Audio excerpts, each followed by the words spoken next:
Hello, and welcome to AccrediTalk, where I give you a bite-sized highlight from an accreditation standard that just might apply to your organization.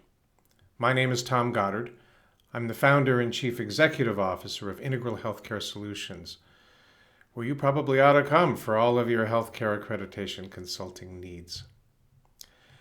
The accreditation standard I'll cover today is from URAC's Specialty and Mail Service Pharmacy Accreditation Program's version 4.0.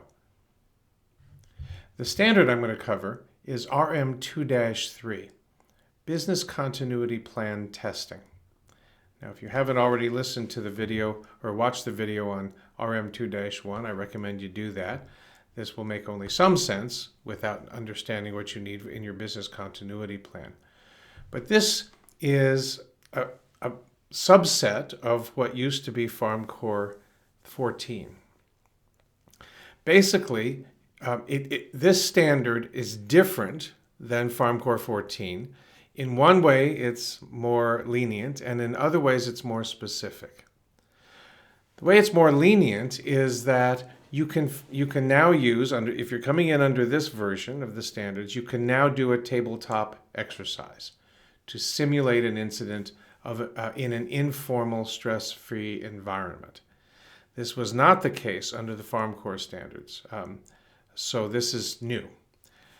Now, but it gets, particularly if you look at the interpretive guide, it's actually quite a bit more detailed than this. You've got to have responsible managers, and you've got to identify who the responsible managers are, and they gather around a table and you all discuss the general problems and procedures in the context of an incident scenario. You might brainstorm around what happens if our version of Hurricane Maria arrives. What do we do?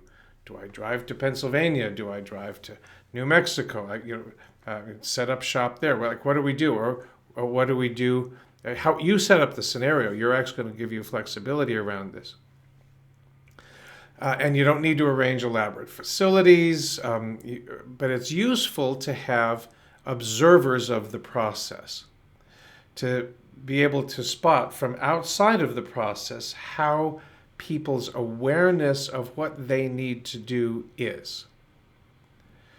So now here's the key thing. The success of this process is determined by the feedback that you get from the participants and the impact that and this is the key part, the impact that this feedback has on the evaluation and perhaps even revision of policies and procedures, and even your business continuity plan itself in response to what you learn.